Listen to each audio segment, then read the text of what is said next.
গল্পের শুরু প্রায় ৩০০ বছর আগের এক রক্তাক্ত যুদ্ধ দিয়ে। চারদিকে আগুন, ধোঁয়া আর তলোয়ারের ঝনঝন শব্দে আকাশ পর্যন্ত কেঁপে উঠছিল। সেই যুদ্ধের কেন্দ্রবিন্দুতে ছিল এক নিষ্ঠুর অত্যাচারী রাজা, যার লোভ ছিল সীমাহীন আর নিষ্ঠুরতা ছিল অমানবিক। রাজা বুঝতে পারে তার পরাজয় অনিবার্য।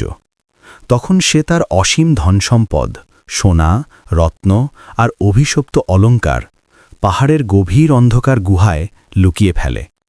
কিন্তু সে শুধু ধন লুকিয়ে থামেনি, সে তার একমাত্র বিশ্বস্ত সেনাপতিকে ডেকে পাঠায়।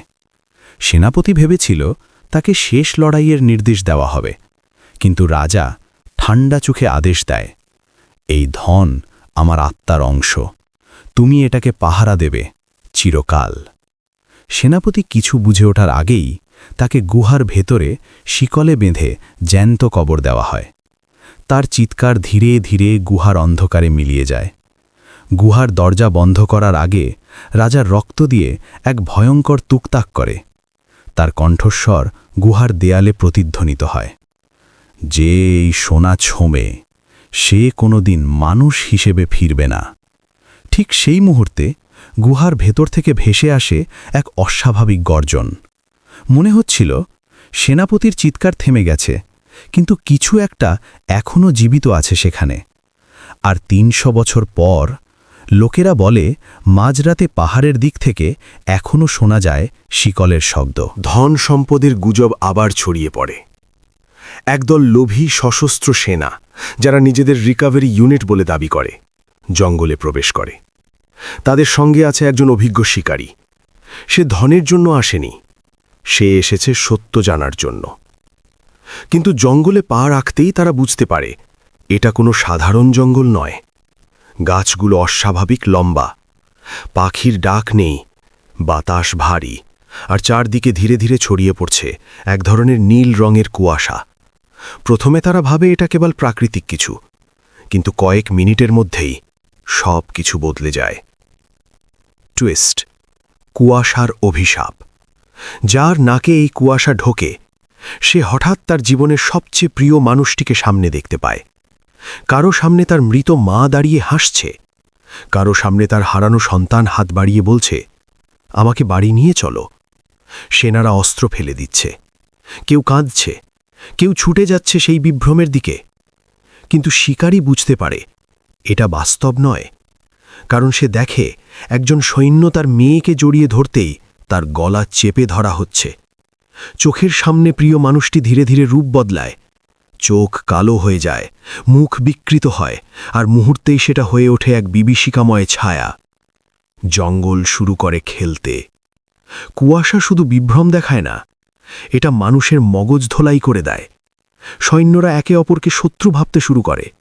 কেউ চিৎকার করছে, ওই দানবটা ওর রূপ নিয়েছে, আর মুহূর্তেই গুলির শব্দে কেঁপে ওঠে জঙ্গল।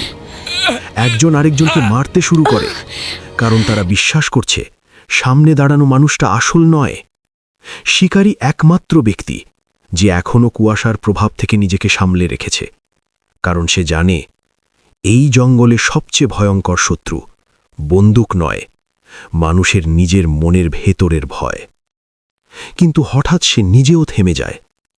তার সামনে দাঁড়িয়ে আছে একজন যাকে সে বহু বছর আগে নিজের হাতে কবর দিয়েছিল। আর সে মৃদু হেসে বলছে, তুমি কি নিশ্চিত আমি সত্যি নই? নীল কুয়াশার ভেতর হঠাৎ একটা বিশাল ছায়া নড়ে ওঠে।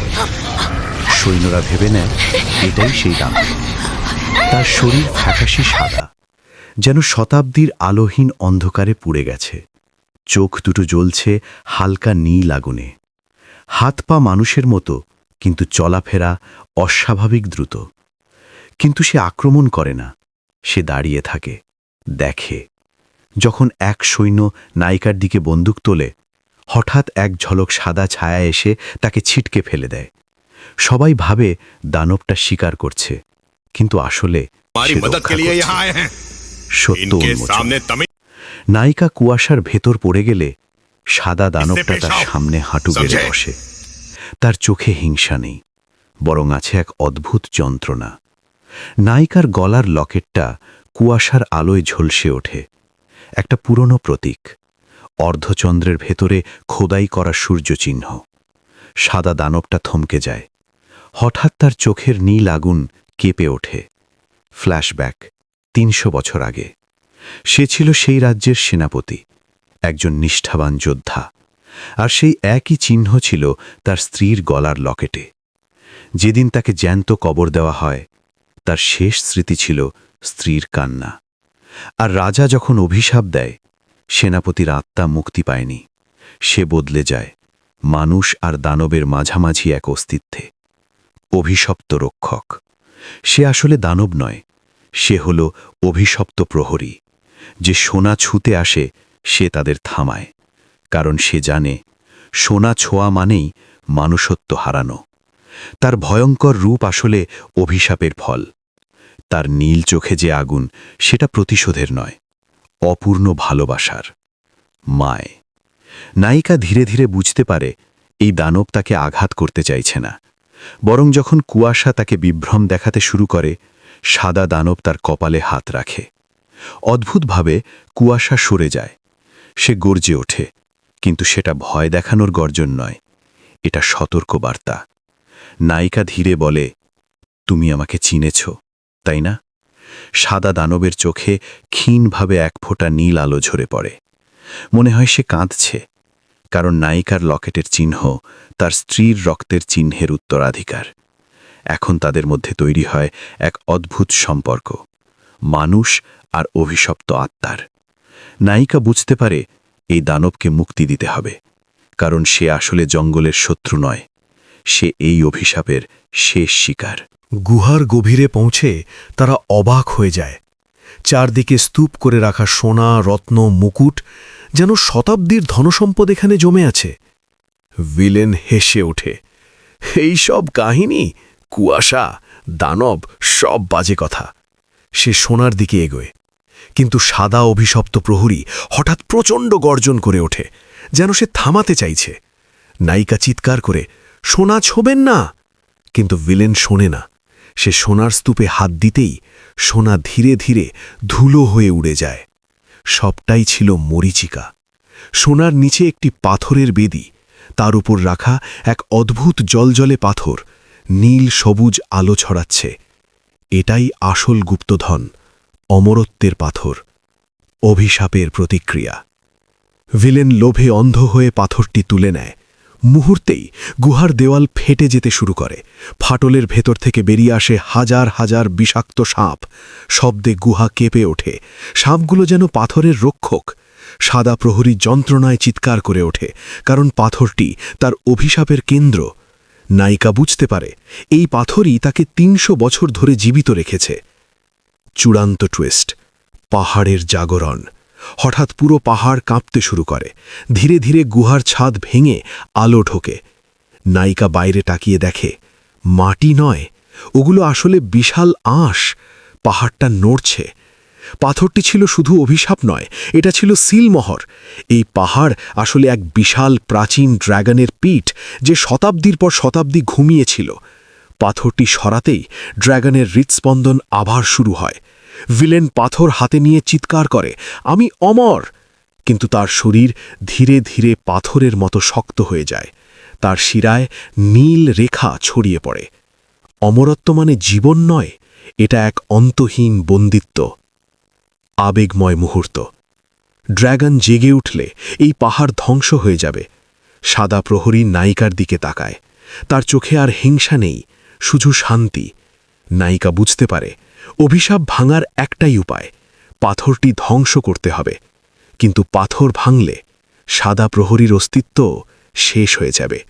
সে ধীরে মাথা নাড়ে, যেন বলছে, এটাই আমার মুক্তি। নায়ক বুঝতে পারে এই অভিশাপ শেষ করতে হলে গুপ্তধনসহ পাহাড়টি ধ্বংস করতে হবে। কিন্তু ধ্বংস করার চাবিকাঠি হল সেই সাদা দানবটির হৃৎপিণ্ড। চরম মুহূর্ত। দানবটি নিজেই নায়িকার তলোয়ারের সামনে এসে দাঁড়ায়। সে মুক্তি চায়। নায়িকা চোখের জলে তাকে মুক্তি দেয়। একটি বিশাল বিস্ফোরণে ভিলেনরা ধ্বংস হয়ে যায়, আর নায়িকা জঙ্গল থেকে বেরিয়ে আসে। ভোরের আলো ধীরে ধীরে ছড়িয়ে পড়ছে। জঙ্গল নিস্তব্ধ, ড্র্যাগনের কোনো চিহ্ন নেই, অভিশপ্ত পাহাড় ধ্বংসস্তূপে পরিণত। নায়িকা ধীরে ধীরে লোকালয়ের দিকে হাঁটে। তার চোখে শোক, কিন্তু এক ধরনের শান্তিও আছে। সে ভেবেছে সব শেষ। লোকেরা তাকে দেখে অবাক হয়, কেউ বিশ্বাসই করতে পারে না সে বেঁচে ফিরেছে। কিন্তু তার ভেতরে কিছু একটা এখনও নিঃশব্দে জেগে আছে। শেষ দৃশ্য, আয়নার সামনে। রাত। নায়িকা একা নিজের ঘরে। সে ধীরে ধীরে আয়নার সামনে দাঁড়ায়। তার মুখে ক্লান্তি, হাতে এখনও সেই লকেট। সে আয়নায় নিজের চোখের দিকে তাকায়। প্রথমে সব স্বাভাবিক, তারপর তার চোখের মণি ধীরে ধীরে রং বদলাতে শুরু করে, কালো থেকে গাঢ় নীল, ঠিক সেই সাদা অভিশপ্ত প্রহরীর মতো। তার নিঃশ্বাস ভারী হয়ে ওঠে। এক মুহূর্তের জন্য আয়নায় তার প্রতিচ্ছবি বদলে যায়। পিছনে দাঁড়িয়ে আছে সাদা প্রহরীর ছায়া। তার কানে ফিসফিস শব্দ। অভিশাপ শেষ হয় না, সে কেবল রূপ বদলায়। নায়িকার ঠোঁটে হালকা হাসি ফুটে ওঠে, যা তার নিজের নয়। ক্যামেরা ধীরে ধীরে জুম ইন করে তার নীল চোখে। কাট টু ব্ল্যাক। শেষ লাইন। স্ক্রিনে লেখা ওঠে, অমরত্ব কখনো আশীর্বাদ নয়, এটা এক অনন্ত দায়। এটা হবে একদম ওপেন এন্ডেড ডার্ক ফিনিশ। এখন চাইলে আমরা সিকুয়েল বানাতে পারি, যেখানে নায়িকা ধীরে ধীরে প্রহরীর শক্তি পায়, বা সেই হয়ে যায় নতুন প্রহরী। অথবা ড্র্যাগন পুরোপুরি মরেনি,